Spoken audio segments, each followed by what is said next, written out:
Hi, I'm Phil Albertelli, and this is The Week in Doubt, a podcast for atheists, agnostics, and whoever. And this is episode 252, I think. Before we start, I'd like to thank Isaac Mitchell and John Blackthorne for liking the Week in Doubt Facebook page. And I'd also like to thank my sister for becoming a Patreon supporter. Is it cheating if a family member supports you on Patreon? Either way, I welcome the generosity. And while I'm at it, thanks to all you other Patreon supporters too. It means a lot. So we're up to about $30 a month now. I say we, it's just me, one guy with a computer and a USB mic.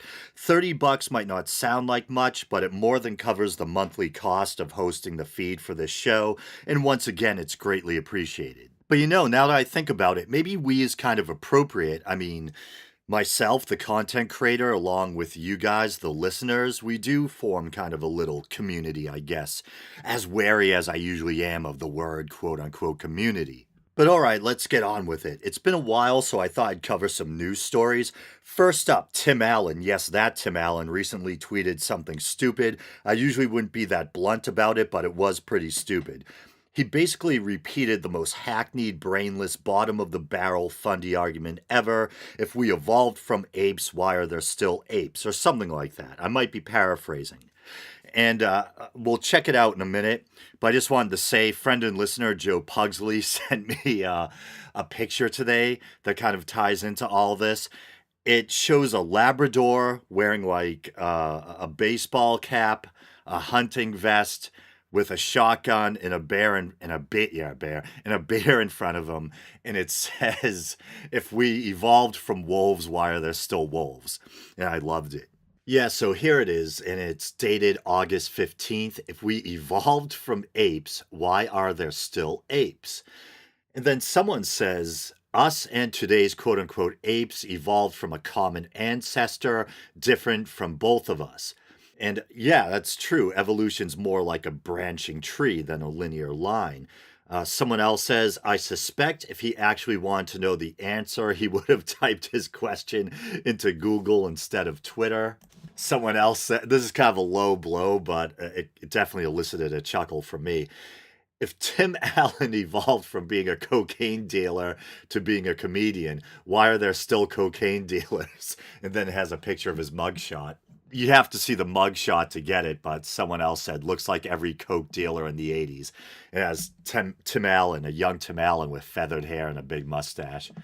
So the weird thing is, this seems like the type of thing a fundamentalist Christian might tweet, but I read up on Tim Allen's religious beliefs while researching this episode, and he doesn't seem to be a Christian fundamentalist.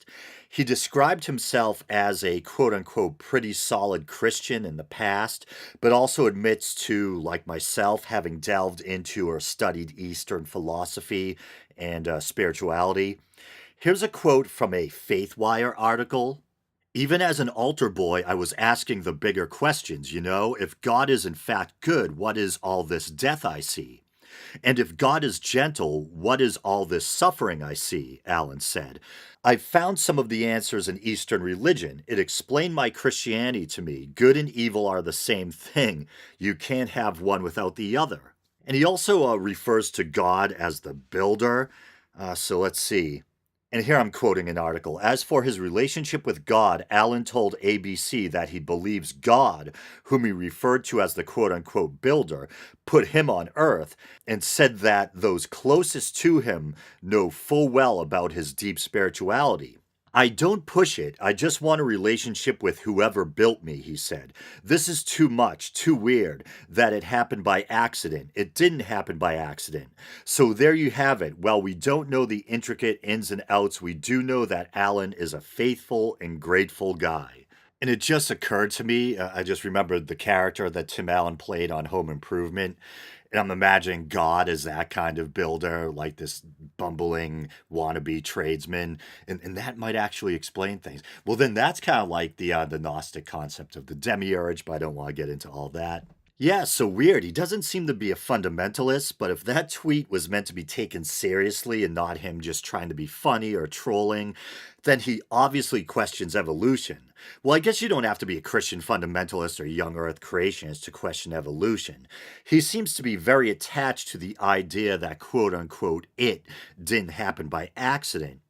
So much like a young earth creationist or biblical literalist, he probably does view evolution as a threat to his faith or worldview. It's funny, I had no idea Tim Allen was so right leaning until recently. I can remember enjoying his stand up as a kid. Despite his family friendly reputation, we probably all remember him as I was saying, that bumbling dad from Home Improvement. He used to work pretty blue at times regarding his stand up. I remember one bit in particular that literally elicited groans from the audience. It had to do with what if it were socially acceptable for straight guys to blow each other. And he goes into this hypothetical dialogue between two salt of the earth, blue collar type guys talking about how they perform oral sex on each other. I think I was pretty damn young when I saw that, and understandably, it kind of stuck with me. Is my podcast still listed as clean in the iTunes store? I may have to change that. But while we're on the subject of evolution, I recently received a rather unfriendly response to a Ken Ham video I did a while back. Here's what the person had to say. If humans have been around for 100,000 years and we now have around 7 billion people, where are the millions upon millions of skeletal remains? At a rate of 10% increase, it would only take around 1,000 years to reach our 7 billion. Do your homework, please, and stop spreading evolutionary lies. And as I said on Facebook, I was tempted to just tell the guy to F off, but I replied, I'll try to ignore the fact that you accuse me of propagating lies and do my best to engage you in a civil discussion. Your proposed idea of a steady progression is faulty. Supposedly widespread tool use didn't come into play until around 65,000 years ago. Mankind didn't even enter Europe until about 45,000 years ago. About 25,000 years ago, human population growth was massively set back by an ice age, and a real boom in human population growth didn't come about until the agricultural revolution, about 11,000 years ago. And he says 100,000 years there, but I think there's some difference of opinion on just how long modern humans have been around. I think it goes back as far as, say, 250,000 years, maybe even 300,000, according to some literature I've read. I think with the consensus being roughly around 200,000 years ago.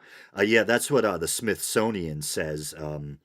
The species that you and all other living human beings on this planet belong to is Homo sapiens. During a time of dramatic climate change 200,000 years ago, Homo sapiens evolved in Africa. And someone on Twitter made an excellent point as well that I think had occurred to me also while I was responding to that guy.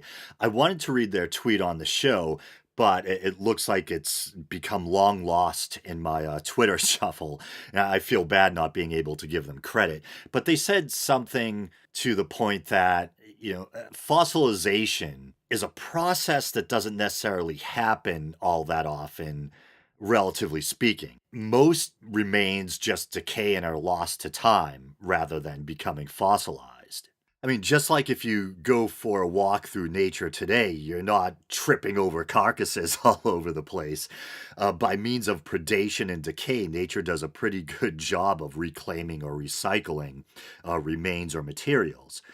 And also, he gives this 2% increase a year figure or whatever it was. Where is he getting that from?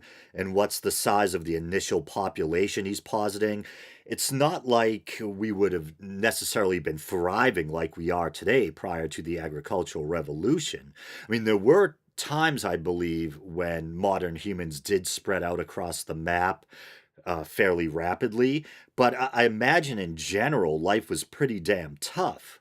And I did receive a response from this guy, but I haven't read it yet. I figured I'd save it for the show. So here we go. Let's see. Is he going to be a civil or decent human being? Or is he going to be all salty? You never know with the humans. Let's find out. So I just opened up that old Ken Ham video on YouTube. It was entitled Ken Ham Dinosaurs versus Giants. It had to do with a diorama at, I think, that Ark Encounter exhibit that shows giants kind of torturing and executing humans in a Roman style arena. And let's see, it has over 1,000 views, 18 likes, eight dislikes. I hope that's all butthurt have I ever said butthurt on the show before? Fundamentalists or young earth creationists and not people on my side who don't, like the quality of the content or something. But anyway, let's find out what this guy said. Okay, so actually, it looks like he might be civil. I understand your position, but the dates that science come up with using carbon dating shouldn't that be R? Because he's saying dates plural. Grammar Nazi. The dates that science comes up with using carbon dating is not accurate in the least sense, especially when they get different dates on the same animal. Well, you know what I'll do? I was expecting him to be hostile or combative, but he's being a decent guy, so I'll actually give him a thumbs up. I'll say, thank you for the civil response. I appreciate it. Smiley face emoticon. And you might be wondering why I didn't refute his point there. And I guess two reasons. I didn't want to get mired in a pissing match with this guy. And also, I want to try to be as honest and accurate as possible. It's been a long time since I've read up on carbon or carbon 14 dating. And I didn't want to just throw a reply out there without researching it first. But I think it is true that carbon dating results can vary or fluctuate. And I have heard young earth creationists, apologists, etc., point to supposed examples where carbon dating results have varied dramatically on something, say like an ancient vase or something like that. And to be honest, I'm not sure if those examples are valid, if they're cherry picking them, if there's something that they're leaving out about the story that explains why those results or dates might be so off or skewed. And from what I recall, even though the readings on the same object can yield differing results sometimes, there's usually a ballpark margin of error, and that usually isn't, relatively speaking, all that far off. And generally speaking, carbon dating is pretty darn reliable. But I think this all might be moot to some degree because I think radiocarbon dating is only accurate back to like 50,000, 60,000 years. I think paleontologists, etc., also use relative dating, looking at the different layers of strata in the earth to try to determine the age of fossils, etc. Radiometric dating of volcanic ash layers, so forth and so on.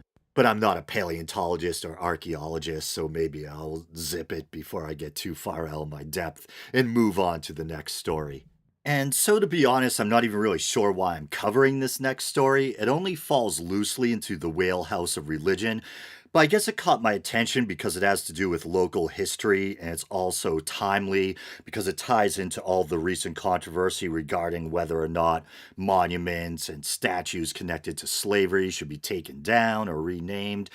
So there was recently a gathering of religious leaders somewhere here in Massachusetts, and one of them, an African American man, proposed renaming Faneuil Hall in honor of Crispus Attucks, the first man to die or be killed during the Boston Massacre. And I think thusly also theorized by some to be the first man to die in the Revolutionary War. It's funny, when I was a kid, I used to think it was Christmas Attucks, and I was always like, hey, that's a cool name. But Crispus Attucks is pretty cool too. So Crispus Attucks was an African American, and possibly it's thought half Native American, Wampanoag specifically, I think. And so when I first heard this, I was like, come on, really? Rename Faneuil Hall, this beloved historical landmark? What the heck does Faneuil Hall have to do with slavery? Well, turns out Peter Faneuil, who the building is named for, was involved in the slave trade, and I think he had even held slave auctions close to its location. And for those of you who aren't familiar, Faneuil Hall is a popular marketplace / meeting hall that dates back to 1743, I believe it is. And just to give you some context, according to my GPS, Faneuil Hall is only about 29 minutes away from me, and that's during rush hour as I record this, so pretty close. I'll read a bit from an article, and it's dated August 16th, and it's from CBS Boston. Leader of Boston group calls to rename Faneuil Hall. Boston religious leaders gathered on Wednesday at the historic building to condemn the violence in Charlottesville. That is when Kevin Peterson, founder of the New Democracy Coalition, suggested it. Here in this very place, on this very ground, we see an embarrassment to the community of color in Boston, an embarrassment to white people of good mind and good spirit in Boston because this place is named after a man who engaged in the sale of human flesh, and we should be quite frankly embarrassed by that. I've called on the mayor in recent months to look into renaming this building, said Peterson. It's an embarrassment to the city to remain focusing on this place as a place of celebration and as a place of which we should have some civic pride, with this name attached to it. He proposed that the building be renamed after Crispus Attucks, a black man who was the first person killed in the Boston Massacre. Boston's famous Faneuil Hall was donated to the city by Peter Faneuil, a merchant in the area during the 1700s. He both owned and traded slaves. Now, in full disclosure, I'm not fond of the city, and I'm not necessarily talking about Boston specifically. To me, cities are like these depressing cement mazes. There are some exceptions. There are some old world European cities that I think have a certain charm, and also some parts of Boston as well. Historical areas where there's still cobblestone streets, etc. But I find modern cities to be generally pretty bleak and utilitarian. And bear with me, this will eventually tie back into the topic at hand. I think my distaste of the city probably stems back at least in part to my early childhood. I remember being probably elementary school age, and they used to bring us on field trips into Boston, to the aquarium, to Faneuil Hall, etc. And everyone else would always be so excited, couldn't wait to get their permission slip signed. I, on the other hand, dreaded field trips. Man, even as a little kid, I was neurotic. I think I had this fear that I was going to get lost or left behind in the city and I'd never make it back home again. But I remember going to Faneuil Hall and digging it. It's this really colorful and interesting marketplace with all sorts of vendors and food. When I was little, I used to really be into Japanese robot toys. I remember my father, who didn't surprise me with gifts very often, bring me back this little Japanese robot in a colorful box with Japanese writing all over it. And it ended up being what would soon after be rebranded in the US as a GoBot. Pretty cool. Later on in my early to mid 20s, I think I went back to Faneuil with friends a couple of times during drunken nights out. So a cool place. So yeah, unfortunately it does indeed seem to be the case that Peter Faneuil was involved in the slave trade. Does this make me more open to the idea of renaming Faneuil Hall? Yeah, probably a little. I can understand why people might feel that his involvement in the selling of human beings like cattle taints both his and the hall that bears his name's legacy. That being said, like I am on a lot of issues, I'm kind of split on this one. On the one hand, it's been known as Faneuil Hall for a very long time, and it's a beloved historical meeting place and tourist attraction, so I can understand not wanting to suddenly quote unquote rebrand it. On the other hand, personally, I probably wouldn't lose much sleep at night if they did rename it. It brings up a good question or point I've heard made. If we start yanking down statues and renaming buildings or monuments because of their affiliation with slavery, where does it end? After all, many of the founding fathers, including Washington and Jefferson, owned slaves. And that's something I still struggle to reconcile. I'm an admirer of Thomas Jefferson. He was a brilliant man who embraced Enlightenment values and even spoke out against slavery, and I think even took legislative action against it, helping to ban slave importation into Virginia, and in 19 and in 1784 proposed federal legislation that would have banned slavery in the new North and South territories, but I think it failed to pass Congress by one vote. On the other hand, well, he owned slaves. Supposedly he inherited about 5,000 acres of land and 52 slaves at the age of 21, and then later inherited even more slaves and land through his father-in-law.